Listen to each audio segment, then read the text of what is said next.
Sabe aquela família, uma igreja grande com essa, tem determinadas famílias que adotam o pastor. Adota o pastor mesmo. E essa família me adotou. Literalmente. E eu quero convidá-los aqui à frente para apresentar eles para você, porque eu acho que no mês da família, pastor é assim, pastor recebe um chamado de Deus e vai se preparar, faz o curso de bacharel em teologia numa faculdade teológica, e depois Deus o orienta e ele aceita um convite e vai pastorear. A Lídia, a família da Lídia é do Rio de Janeiro, a minha família mora no Sergipe, e a gente fica distante. Então nossos filhos, eles ficam sem avô, sem avó, sem primos, sem tio, e não dá para ir como vocês vão, né? Porque nós temos que ficar naquelas datas que todo mundo sai, nós temos que ficar. E aí Deus separa para nós algumas famílias que se tornam nossa família. Pessoas que querem saber por que a gente está gripado, querem saber por que a gente está com dor de barriga, quer saber por que a gente está a pé, quer saber por que a gente está de Havaiana, o que a gente está comendo, que liga para a gente e diz assim, está fazendo o quê? Venha comer aqui e tal. E eu tenho essa família. Família mesmo, do cara chegar e dizer assim para mim, toma aqui o controle da casa. Eu entro na casa dele a hora que eu quero. Isso tem que ter intimidade, cara, tem que ter intimidade. É um negócio, sabe? Um negócio. E eu amo-os muito, muito mesmo. Eu quero convidar eles aqui, os pais dessa menina aqui. Eu quero convidar a Benilde e o Arno para vir aqui. Quero convidá-los aqui, fica aqui. Está tremendo, né? Está suando. É uma família de 4. São 2 filhos abençoados que Deus deu ao Arno e que deu a Benilde. Aí eu chamo ele sempre de doutor Arno e ele diz, pastor, seus irmãos não imaginam o que esse homem inventa, é uma coisa de louco. Só que eu falei para ele que eu vou patentear tudo que ele inventou. Né? E eu louvo a Deus porque eu tenho aqui, como é mês da família, eu acho que Benilde, nesse momento, vai compartilhar algo que vai edificar todos nós, toda a nossa fé.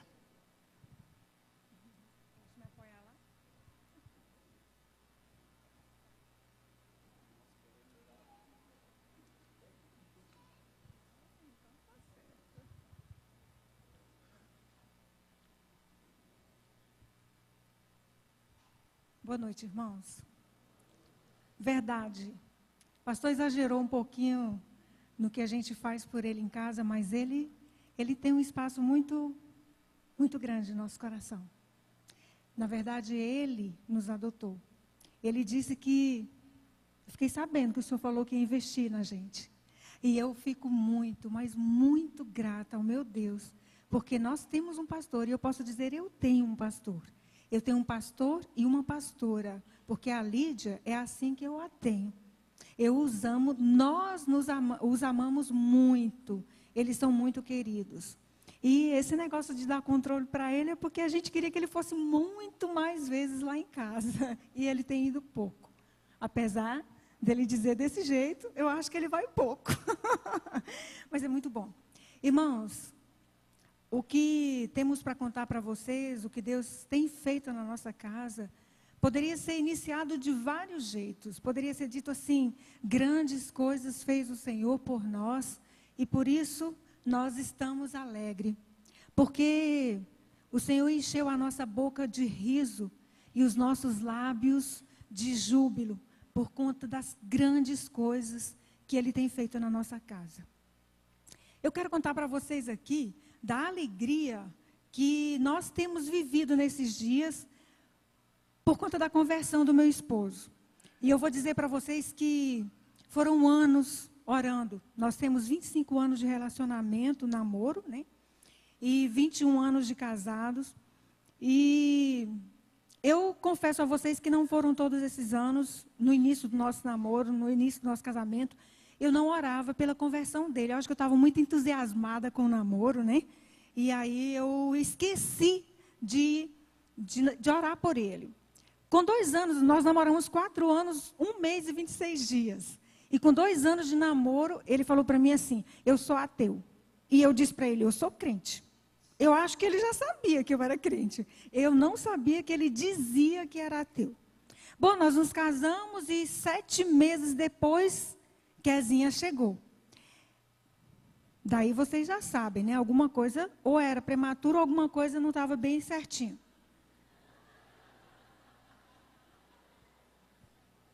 Então, né? Vivemos ali um ano e meio de casados, morando ali ao lado da casa do papai, da mamãe, pertinho da igreja onde nós havíamos nos casado. Estava tudo tranquilo, aparentemente, né? Parecia que as coisas estavam assim bem certinhas na vida da gente, mas Deus disse assim: peraí, menina, tem alguma coisa que precisa ser consertada na sua vida, não é só assim, não. Você sabe que Deus, Ele é justo, Ele faz as coisas direitinho. E se a gente erra, quando a gente não conhece o Papai do Céu, os preceitos, os princípios que Ele tem para a gente faz sabendo que está errado, mas não está se importando muito. E quando a gente conhece, como era o meu caso, Deus diz: espera aí, eu vou te levar ali. E tirou a gente dali de pertinho da casa do papai, onde a gente tinha a comunhão com os pais, perto da casa dos sogros também, da igreja, onde a gente ficava frequentando ali, e levou a gente para Porto Nacional. E lá a gente ficou longe da igreja, porque eu morava num setor bem longe, tinha um menino pequeno agora já, né? E não tinha carro, era a pé. E aí a gente também ficou longe da casa dos nossos pais, onde eles nos alimentavam espiritualmente. E aí eu fui me afastando de Deus. Eu não me desviei da igreja. Eu simplesmente deixei de buscar a Deus. Eu achava assim: não, meu marido trabalha muito, ele trabalha de dia e de noite, eu fico sozinha em casa. E eu fui me desanimando. E quando eu vi, eu estava muito ruim espiritualmente. Eu fui à igreja em Porto Nacional, só tinha uma, eu como boa batista que sou, eu tinha que ser batista, né? Então eu falava: já que é longe, eu não vou, porque está longe mesmo. Então, poucas vezes, nós fomos lá. E o pastor Elzimar, na época, foi nos visitar. E eu chorando para ele. Por que eu estava chorando? Porque naquele tempo, que a Zinha já estava com 1 ano e meio, quase 2 anos e meio. E eu comecei a perceber que tinha alguma coisa errada em mim. Porque papai e mamãe tinham me ensinado sobre Deus e ir à igreja. E Kezinha já estava com quase 2 anos ou 2 anos e meio. E eu falava: e agora? Como é que é? Esse negócio não está certo, né? Minha filha longe da igreja, porque eu achava que igreja era tudo. Então, eu comecei a pedir a Deus: Senhor, eu preciso que meu marido seja homem crente, já que ele tinha falado aquilo, né? E eu falava: e agora? Como é que vai ser isso? Eu não quero criar minha filha longe da igreja, então ele precisa ser crente. Minha filha também precisa de pai crente. Quando o pastor Osmar chegou lá, que eu falei para ele chorando isso, ele falou: minha filha, você tem que orar tudo de novo agora, de um modo diferente, você está orando errado. Eu: como é que é isso? Eu que já não estava orando direito, né, em casa, mas eu comecei a orar pela salvação do meu esposo, porque eu achava que eu é que precisava da conversão dele a Jesus e que minha filha precisava de um pai crente. Tudo errado de novo, né? Então, ele me fez mudar o pensamento, a forma de orar. E aí eu fui pensando de novo, não tão correto, mas eu dizia assim: Senhor, gera nele a necessidade de ter Jesus Cristo. Fui orando desse jeito. Mas, mesmo assim, orando, por causa da necessidade nossa que ele fosse crente, não por causa da necessidade de Deus, perceberam? Dele. A necessidade era nossa, não dele. E fui orando, e ali, mas também sem ler Bíblia, e sem a comunhão com Deus mesmo. E ali Deus falou assim: menina, eu tenho muito mais coisa para fazer em você do que nele agora. Verdade. E eu fui ficando sem perceber isso, até que ele nos tirou daquele endereço e nos levou para perto do papai, porque ele é pastor, e ele foi convidado para trabalhar na segunda igreja lá em Porto Nacional, que na época era uma congregação. E eu dizia assim: que bom que o papai veio para cá, mas eu não vou para aquela igrejinha dele não, eu vou ficar lá na primeira igreja. Olha a arrogância da pessoa, né? Não estava em lugar nenhum, mas quando dizia que em igreja eu só vou para igreja grande, porque lá eu vou ter ânimo. Mas nessa igrejinha eu não quero não. E fiquei. Depois, meu marido foi convidado para assumir as vendas do frigorífico, e Deus nos deu condições de comprar a nossa primeira casinha lá em Porto Nacional, perto dos nossos pais. Lá se vamos nós de novo para perto do papai. Mas eu estava vivendo uma decadência espiritual tão grande, porque eu não tinha Deus, que começaram a surgir problemas no nosso casamento por conta da minha insegurança. Ele passava o dia inteiro aqui, chegava lá em casa de madrugada, eu ficava sozinha, meus filhos, aí lá chegou o dia em 97, né? E eu já tinha mais um sozinha de dia e de noite, porque o horário dele era terrível, gente. Era coisa de chegar assim, 3 da manhã, 4, 5 e às vezes até 6 da manhã, passar a noite inteira no trabalho. E eu fui ficando com medo disso, fui ficando insegura, na verdade, por conta de todas as coisas que eu tinha feito atrás no passado com ele. O pecado que ainda estava dentro de mim gerava toda a insegurança. E eu ter distanciado do nosso Deus, piorava só. Nossos filhos também, o Jimmy já com 2 anos, 2 anos e meio, a Kezinha com 5 anos e pouco, eles começaram a ter problemas sérios na hora de dormir. Então, a nossa degradação, eu digo a nossa porque eu levei a minha família a uma situação conflituosa, com medo, com insegurança. O Jimmy tinha muito medo de escuro, ele gritava a noite inteira com isso, e eu comecei tendo sérias complicações no sono, porque eu trabalhava no hospital, noite sim, noite não, e quando eu estava em casa era esse tormento todinho. E eu comecei a perceber que eles falavam para mim assim: mãe, eu estou sonhando com mal, eu estou com medo, mãe, que eu estou sonhando com mal. E eu falava para eles assim: então ora, peça a papai do céu para te dar um sono bom que ele vai dar. E virava as costas, não orava com eles não. Eu não estava orando, não lia Bíblia, não ia à igreja, não fazia nada, né? Então, como é que eles iam saber orar se eu também não sabia? E a minha irmã, numa época que era coordenadora num colégio, enviou um rapaz da Adventista para vender CDs evangélicos e livrinhos, histórias infantis evangélicas, e eu comprei uma coleção de livrinhos com a história de Jesus. A coisa estava ficando tão feia que eu decidi que eu ia ler aqueles livros para eles de noite, porque eu falava assim: ora para o Papai do Céu dar um sono bom. Cuidado, em paz, cuidado. E eu comecei lendo aquelas histórias com eles todas as noites. Eu percebia que alguma coisa estava melhorando no sono deles. E um dia, nosso casamento aqui, eu e ele, nós estávamos... Eu agoniava tanto o juízo desse homem bom. Pensa no marido bom, gente. Eu digo que eu tenho certeza que toda mulher gostaria de ter um marido como o meu.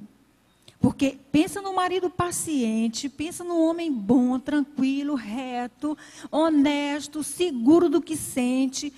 Eu digo com toda tranquilidade, nesses 25 anos de relacionamento, eu nunca fui... Nunca.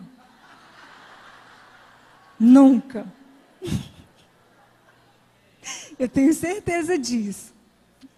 Então, eu podia contar com a confiança dele, mas eu tinha medo. Eu era insegura assim. Então, eu agoniava ele demais. Toda noite, quando ele chegava, era um tormento por causa do meu medo. Então, a coisa não estava boa. Sabe o que eu fiz um dia, por causa do meu medo? Eu amava tanto ele, mas morria de medo de perder. E aí, quando eu ia falar com ele, ele se fechava, porque ele achava muito ruim eu estar desconfiando dele. Ele se trancava e não falava nada comigo. Eu falava: tem que falar, você tem que me falar. Pensa, uma mulher insensata, né? A Bíblia fala que a mulher sábia constrói a sua casa, mas a insensata destrói com a sua própria boca, né? Então, era assim que eu estava fazendo, mas Deus teve misericórdia de nós. E um dia, nesse jeito que a gente estava assim, os meninos com problemas para dormir, eu com problema com meu marido, achava que a gente vivia bem, que só... Mas não estava tão bom. Aí, quando foi uma noite... Eu escrevi uma carta para ele: olha, se você não resolver se abrir comigo, falar mesmo as coisas de verdade, nós vamos botar um ponto final nisso. É melhor você caminhar para o seu lado e eu vou para o meu. Desse jeito. Aí, eu passei o dia inteirinho esperando ele, porque era uma cartona, bem desse tamanho assim, lavrado. Esperando ele chegar para a gente conversar. Mas o coração doendo, morrendo de medo dele falar assim: agora em diante, eu que não te quero mais, já chega de tanto problema, eu não quero mais. Morrendo de medo, mas esperava ele. E naquela noite, a palavra de Deus fala bem assim, em Jeremias diz assim, Jeremias 29:11 fala assim: Deus diz: porque eu conheço os planos que eu tenho para vocês, diz o Senhor. Planos de fazê-los prosperar e não de causar danos. Planos de dar a vocês esperança e um futuro. Para quem estava querendo botar bem ali um ponto final, né? Deus disse para mim, não, menina, nem agora não. Aí eu entrei no quarto para ler a historinha para os meninos à noite. Vi uma Bíblia que eu tinha dado para a Kezinha na sapateira assim. Peguei aquela Bíblia, me deu vontade de pegar a Bíblia, peguei a Bíblia. Aí abri, porque eu pensei que eu fosse contar as historinhas ali do Novo Testamento para eles. Abri a Bíblia bem no capítulo 8 de Romanos. E comecei lendo aquele capítulo. Gente, eu consegui perceber naquele momento, por Deus, porque é o Espírito Santo de Deus quem faz essas coisas, não é a gente mesmo. Eu consegui perceber, no primeiro versículo diz assim, porque não há mais condenação para aquele que está em união com Cristo Jesus. Eu, como é que é união com Cristo Jesus? Epa! Então eu estou ferrada, porque eu não estou em união com esse Cristo Jesus. Logo eu percebi, no primeiro versículo. E eu fui lendo e fui percebendo que eu também não estava tendo o Espírito de Deus, porque o capítulo fala logo um monte de si. Se é que você está em união com Cristo Jesus, se é que o Espírito de Deus se acha em você. Então eu comecei, nossa, eu não tenho nada disso aqui na minha vida. Estou, como diz o pastor Valberto, frita na banha da gata. Mas olha, Jesus teve misericórdia de mim nesse dia. Então, na hora que eu cheguei no versículo 18 do capítulo, que eu já tinha visto lá, que por todas essas coisas somos mais que vencedores em Cristo Jesus, eu já estava chorando ali, e aí o versículo 18 diz assim, porque eu tenho por certo que as aflições desse tempo presente não são para comparar com a glória que em nós há de ser revelada. Eu, como é que é isso? Aflição é tudo que eu estou vivendo. E se tem alguma coisa melhor para mim, eu quero isso. E fui lendo, no final, eu pude perceber no final do capítulo, que o amor de Deus por nós, quando diz que nada pode nos separar do amor de Cristo. Nem o sofrimento, nem morte, nem a agonia, nem tristeza, nem as lamentações, nem nada, nem aquelas inseguranças. Eu falei, gente, então é isso que eu preciso. Eu preciso de Jesus. E eu chorava, irmãos. Eu chorava, os meninos me olhavam assim, acabei de sair do quarto. Na hora que eu saí do quarto, eles falaram para mim, mãe, estou até com medo de dormir, porque eu sei que eu vou sonhar com mal. E eu disse, ora para Papai do Céu vai dar um sono bom. E ali naquela hora, que eu ia saindo do quarto, depois de ter tido esse momento lindo com Jesus, eu estava na porta do quarto, eu ouvi, volta e ora com esses meninos. Eu orar com eles? Eu nem sei mais orar. Como que eu vou orar com esses meninos? Depois que eu saí de Silvanópolis com Kezinha pequena, eu nunca mais tinha orado com eles, verdade. Com eles não, com ela, porque era só ela, né? Depois que o Dima nasceu, então ficou do mesmo jeito, não orava mais com eles. Eu cantava, porque o sangue dos carvalhos tem música na veia. Eu cantava as músicas da igreja. Sou uma florzinha de Jesus, Jesus ama as criancinhas, 3 palavrinhas só, aquele repertório nosso, né, da nossa época. Aí eu vou sair de novo do quarto, estou lá parada na porta, pensando, né? Eu orar? De novo, ora com eles. Mas, Senhor, eu não sei mais orar. Eu nunca orei com esses meninos, eu fico até com vergonha de orar. E vou saindo, gente, quando eu vou saindo, volta, ora com eles. Eu não tive saída, eu tive que orar com os meus filhos. Aí eu falei para eles assim, ei, vamos falar com o Papai do Céu, vamos pedir um sono bom para ele? Aí eles, eba, vamos mãe, vamos orar. E eu parei ali, toda sem graça, e fiz oração bem assim, Papai do Céu, deu uma noite de sono bom para esses meninos, não deixa eles sonhar comigo não, em nome de Jesus, amém. Acabou a oração. Foi tudo isso que eu soube pedir. E fui para o quarto, mas constrangida, porque eu tinha passado por esse vexame, né, porque eu já não orava, eu tive que reconhecer que eu não orava, mas já decidida com o que a Bíblia tinha me falado naquele dia. Aquela carta, eu falei, nunca mais eu vou falar isso para meu marido. Eu vou esperar ele, mas agora com pedido de uma nova chance para a gente recomeçar. E agora tudo diferente, porque eu quero levar nossos filhos à igreja. Ah, vai ser lá na primeira igreja, mas eu vou. E quando ele chegou, eu saí dali do quarto dos meninos, entrei no quarto, não achava lugar ali, fui para a sala, um lugar bem canto mesmo, um canto assim da sala, fiquei lá escondida, chorando, com medo dele não me querer mais, mas também já com uma nova perspectiva dentro de mim. Quando ele chegou bem tarde, eu estava lá no canto, ele foi lá todo carinhoso, como toda noite ele ia fazer quando ele chegava ia lá no quarto, me dava um cheiro, oi cheirosa, cheguei, maior carinho. E foi lá na sala, pegou nas minhas mãos, me ajudou a me levantar. E nós nos sentamos no sofá. E aí eu já nem esperei ele falar mais nadinha, com medo de ele tocar no assunto da carta, porque eu já tinha outra coisa para dizer para ele. Eu disse, vizinho, eu já sei por que a gente está vivendo mal desse jeito. Ele disse, sabe? Eu falei, sei. Eu sei porque eu estava lendo a Bíblia aqui hoje, e Deus me disse que eu preciso consertar-me com ele. Bom, então chegamos a um acordo, né? Pedi a nova chance, recebi essa nova chance, né? Da nova caminhada com ele agora, nada de carta, mais nada, aquele assunto tinha morrido. Bom, então ficamos ali, parecia que estava bom também, né? Mas Deus já tinha começado um tratamento na minha vida e disse, não é só isso. Tirou a gente de novo de pertinho de papai e mamãe, pensa bem. E lá com eles era bom, porque a gente tinha aquele negócio de culto doméstico, toda vez que chegava lá, a gente ia todo dia e estava lá, né? Só que antes de eu vir embora para Palmas, nessa noite que eu fiz o acerto com eles de viver, eu sonhei, gente. Eu digo que é uma visão, porque pensa num sonho que era tão real como se a gente estivesse aqui. Eu via Deus, céu aberto, né? Deus sentado no trono dele. Eu reconhecia Jesus, Moisés, Elias e a mãe de Jesus. Eu sabia exatamente quem era quem. E ali, Deus falou comigo, nesse sonho. Ele disse assim, olha minha filha, se você andar comigo, se você guardar os meus mandamentos, se você não me deixar, não desviar daquilo que eu tenho para você, eu estarei contigo todos os dias da sua vida e você será feliz. Gente, eu fui tomada por uma felicidade tão grande naquele sonho que eu acordei no dia seguinte, eu fui na casa do papai logo cedo, contei para eles, passei o dia todo contando esse sonho, estou feliz, estou feliz, estou feliz. Deus falou comigo, Deus falou comigo, Deus falou comigo. Pronto, eu estava decidida que eu ia realmente para a igreja, né? Foi uma luta, porque aí depois o tupete da pessoa que precisou ser quebrado, né? Porque Deus não faz as coisas pela metade. Aí no dia que eu fui para a igreja, eu já estava decidida que eu ia voltar para a igreja, agora já não era mais nem na primeira, era naquela igrejinha onde eu falava que não queria ir. Aí eu fui, gente, o primeiro dia eu só vou contar para vocês primeiro, porque tem coisa demais, eu estou tentando resumir.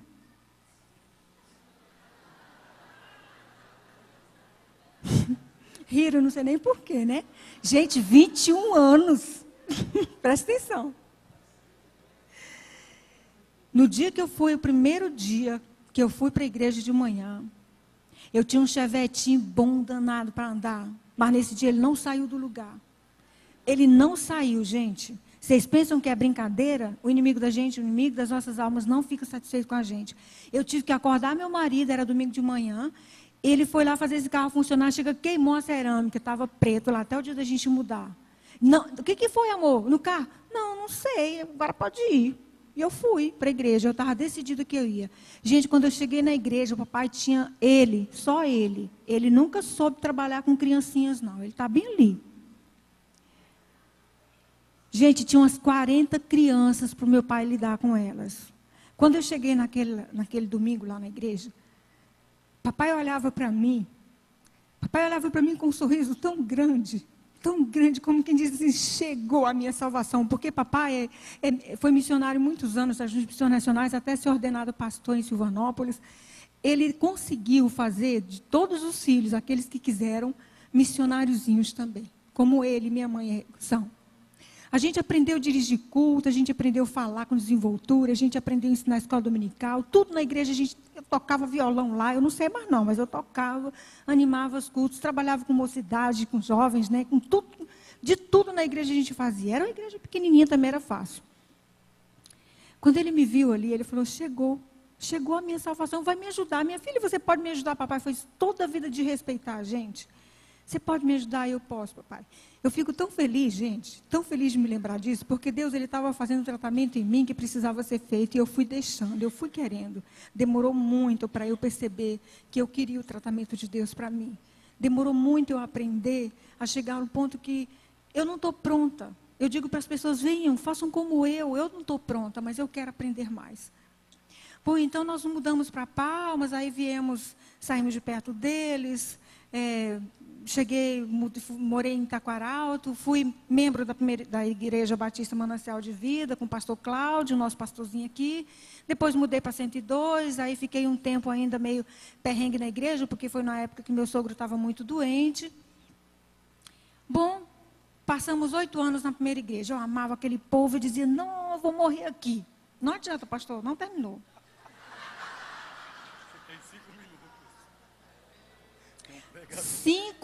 8 anos lá. E quando Deus nos chamou para cá, eu disse assim, Deus, eu não quero vir. Eu não quero vir para cá. Eu não gostava dessa igreja, eu não conhecia ninguém aqui, achava o povo indiferente. E quando eu comecei vindo aqui, Deus começou falando para mim, eu te quero aqui. Eu falava, não quero vir para cá. Eu amo aquela igreja lá, eu não quero vir para cá. E ele falava, mas eu quero você aqui. Por que o senhor me quer aqui? Eu faço um bocado de coisa lá naquela igreja, na primeira igreja, eu não quero vir para cá. Graças a Deus que isso mudou, viu? Eu amo Cibapa, eu amo. E um dia, eu relutando com Deus, ele disse, bem aqui, eu chorava. O pastor Valmir falava e eu desandava a chorar, porque era tudo que eu precisava e queria ouvir, mas eu não queria sair do meio do povo da primeira. Eu falava, meu Deus, mas lá é bom demais, mas aqui também é, e eu não quero ficar aqui, não quero ficar lá. E ele disse assim, eu te quero aqui. Aqui você não está procurando na edificação espiritual, aqui você vai encontrar. Seus meninos vão crescer conhecendo a mim, bem aqui. Sabe o que mais? Aqui seu marido vai se converter a Jesus. Eu quase dei uma gaitada na cara de Deus. Eu disse, moço, aqui ninguém conhece ele. Na primeira igreja, todo mundo lá ora por ele. Aqui ninguém ora por ele, não. Aqui o povo nem olha na cara da gente. E eu fiquei desse jeito, gente. Chegou uma época que eu achei que eu fosse ficar bilolado da cabeça, mas não teve jeito. Eu tive que vir para cá. Bom, nós chegamos aqui em 2010, e 4 anos de lá para cá, Deus tem feito grandes coisas, Deus tem feito na nossa casa. Deus tem nos dado conhecimento dEle, Deus tem nos ensinado a sermos submissos ao nosso pastor, Deus tem nos capacitado como líderes de pequeno grupo, que o Jimmy também é, e domingo passado ele batizou 3 pessoas, hein? Olha que legal.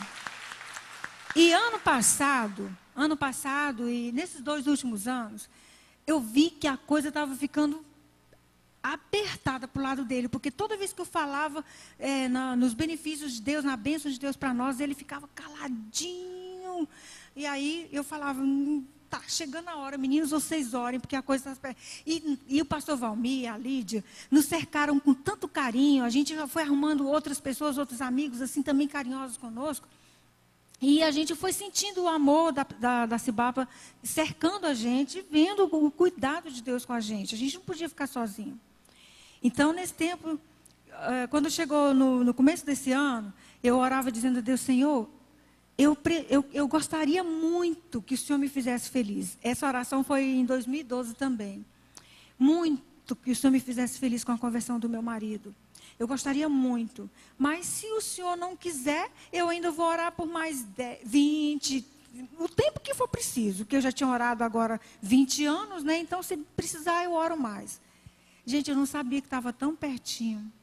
Tão pertinho. E esse ano, quando eu orava pedindo a Deus que me desse pessoas para Jesus, eu não pensava nele só, especificamente. Eu pedia pessoas para Jesus. E quando foi esses dias, mês passado, uma pessoa me pediu para acompanhá-la, fazer um acompanhamento espiritual com ela. Ela falou para mim que sabia que ela precisava disso, e eu agradeci a Deus por isso, orei agradecendo a Deus, e fui para casa toda a vida orando. Deus me capacita, me ensina, me ajuda, eu quero acompanhar essa menina. E aí, cheguei em casa, me lembrei, mas aqui ainda tem um que não é crente. Tem um que não está dentro da fortaleza do nosso Deus. E esse um é meu marido. Meu Deus, tem misericórdia dele, Senhor, tem misericórdia. Dormi pensando nisso, orando pela pessoa, e orando por mim, orando pelos nossos filhos, até pelos nossos animais em casa, eu orava pedindo a proteção de Deus. De madrugada acordei com o sentido direitinho na pessoa lá. Orando, não dormi mais. Até amanhecer o dia. 5:06... eu chegava do banheiro no quarto, aí ele disse assim, quanto tempo que a gente ainda tem aqui na cama? Eu falei, 5:06. Aí, então ainda posso dormir mais um pouquinho. E ali, enquanto ele quietou, eu continuei em oração. Aí eu vi que ele se mexeu e eu disse, Benzinho, você está acordado? Estou. Então, Benzinho, peraí. Olha, eu agora tenho certeza do trabalho que Deus tem para mim. Ele tinha me falado que tinha um trabalho grande para fazer. Só que eu não sabia qual era, eu estava fazendo tudo, porque qualquer um viesse até chegar a hora. Então, eu falei, eu tenho certeza que Deus agora, eu sei qual é o trabalho que Deus tem para mim. E nesses livros que eu estou lendo, desde 98, que eu vinha lendo sobre libertação espiritual, um monte de coisa, muita coisa mesmo. Amei o congresso aqui, viu? O seminário. Então, quando eu falei assim, aqueles livros que eu estou lendo, eles falam que quando a gente entra num ministério desses, a gente precisa buscar a proteção de Deus. Aí ele falou, agora você está com medo? Eu falei, não estou com medo não. Só estou me lembrando que você ainda não está dentro da fortaleza do nosso Deus, porque Deus é a nossa fortaleza. Ele é a nossa rocha. Ele é a nossa torre bem segura. E eu estou me lembrando disso. Aí eu falei assim para ele, Benzinho, você precisa aprender a adorar a Deus. Você precisa ler a Bíblia. Você precisa cantar. Botar músicas que te ensinem, porque ele não sabe cantar nadinha, só cantou a mim mesmo. E aí, naquela hora eu fiquei com vontade de fazer a pergunta assim, você quer receber Jesus agora? Porque ele fica caladinho, ele ficava calado, ouvindo. Aí ele disse assim, querer todo mundo quer. Eu falei logo, não é todo mundo que quer. Porque tem pessoas que ouvem a mensagem de Jesus a vida inteira e morrem sem confessar Jesus, sem receber Jesus. Aí eu deixei ele continuar. Mas eu ainda estou esperando aquela emoção, aquele choro que as pessoas sentem quando levantam a mão lá na igreja. No dia que eu sentir isso, eu vou ser crente. Eu falei, Benzinho, não necessariamente essas coisas precisam acontecer. E a Bíblia fala que o nosso coração é enganoso. E se a gente se deixar levar pelas nossas emoções, a gente se ferra, porque nem todas elas são verdadeiras. E eu falei aquilo já pensando que estava na hora de eu sair mesmo do quarto fazer o café da manhã, apoiei os braços ali, porque eu fiz uma cirurgia na coluna, tem um ritual para levantar, não é de qualquer jeito não. Apoiei os braços ali para levantar de novo aquela vontade de perguntar, você quer receber Jesus agora? E eu perguntei. E ele disse, quero. Gente, aquele momento foi muito tranquilo.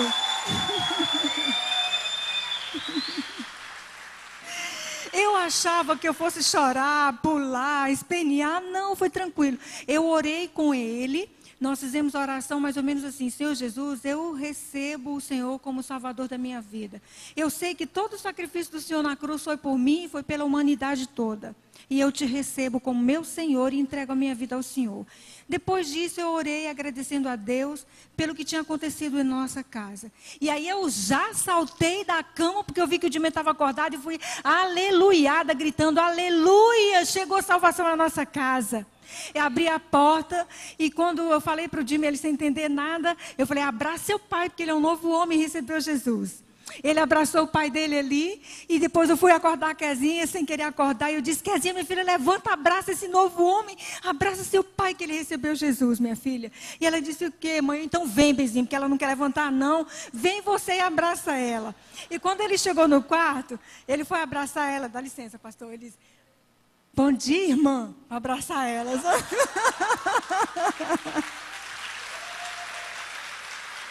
Foi muito lindo, gente.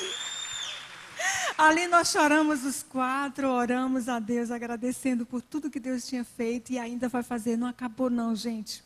Não acabou. Ele tem muito mais por fazer em nossa casa. Muito obrigada, gente. Deus abençoe.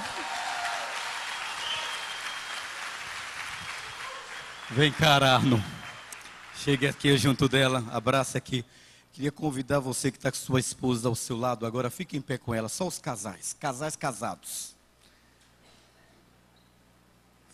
Abraça a sua companheira e abraça ela, fica abraçado que eu quero orar pelo seu casamento. Você que ainda não está com o seu cônjuge aqui, eu quero que você creia na promessa, porque essa visão é o que Deus tem para você. Eu e a minha casa servimos ao Senhor. O que Deus fez na vida desse casal, Ele quer fazer na sua vida, Ele quer fazer no seu casamento. Atraia Deus para o seu casamento.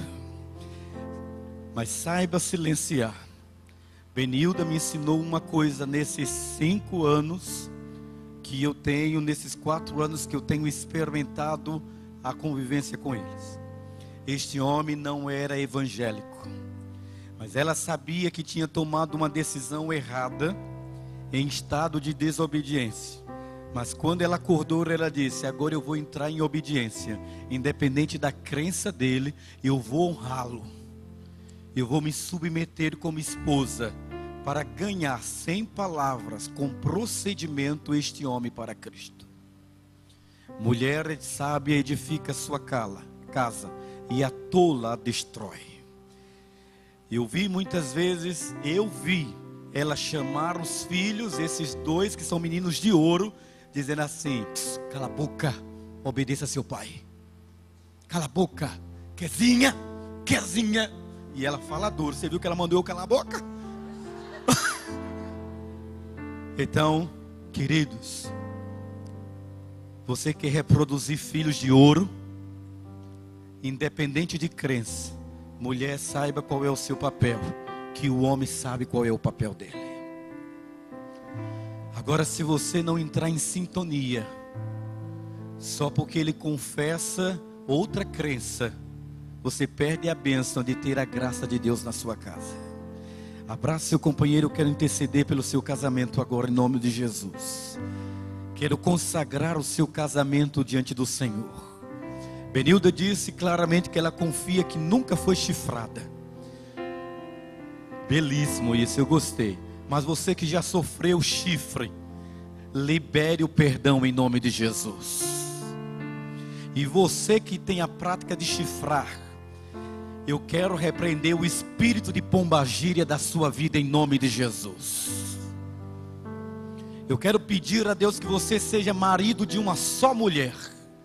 Eu quero que você seja esposa de um homem só.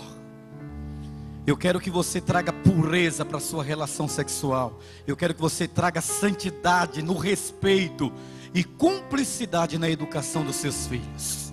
Não deis lugar ao diabo. A bênção do Senhor, que enriquece e não acrescenta dores, é o que Deus tem para você. Você tem que ser uma só carne, uma só fé em um só Senhor. Ore com a pessoa, leia a Bíblia, ame-se, Pai eterno. Nós estamos felizes pela vitória desta família. Ó Deus, nós agradecidos estamos porque o Senhor manifestou a salvação plena na família Homer aqui, ó Deus. Abençoe, ó Deus, continue a derramar o óleo da tua unção sobre o Arno, sobre a Benilda, sobre a Quezinha, sobre a vida do Jimmy. Mas em especial eu quero interceder por cada casal que está abraçado com a sua costela, com a sua ajudadora, com o seu companheiro, com a sua companheira, com o seu amante, com, ó Deus, a pessoa que escolheu para compartilhar o sexo, o respeito, o amor, a fidelidade, a lealdade, a pureza, a castidade, para que a santidade de Deus chegue ao leito e a esta casa, ó Pai. Eu quero repreender todas as potestades, todos os principados, ó Deus, que têm operado na mente e no coração para destruir esse casamento. Eu repreendo em nome de Jesus. Pai, toda palavra de divórcio, toda palavra, Deus, de infidelidade, toda palavra de prostituição, eu repreendo em nome de Jesus. Que o Senhor entre, ó Deus, com a luz da tua glória, dissipando as trevas, ó Senhor, de cada lar, de cada casal. Abençoe, ó Deus, com renovação das alianças em nome de Jesus. Abençoe, para que essa nova geração de solteiros, ó Deus, possa olhar para esses casais que estão em pé e ter como referência esses casais que temem e tremem diante do Senhor. Eu os abençoo, ó Pai. Em nome de Jesus. Em nome de Jesus. Marido, olhe para sua mulher, fique de frente para ela, que você há muito tempo não tem feito isso. Diga assim: mulher, eu te amo. Diga a mulher para ele: homem, eu te amo. Diga os dois juntos: eu tenho uma aliança com você, e eu não aceito romper essa aliança em nome de Jesus. Diga isso. E tasque um beijo santo agora na boca. Isso. Não, para com isso, essa pituquinha não valeu não. Dá um beijo. Beija. E agora pode aplaudir que você está selando sua união em nome de Jesus. Amém.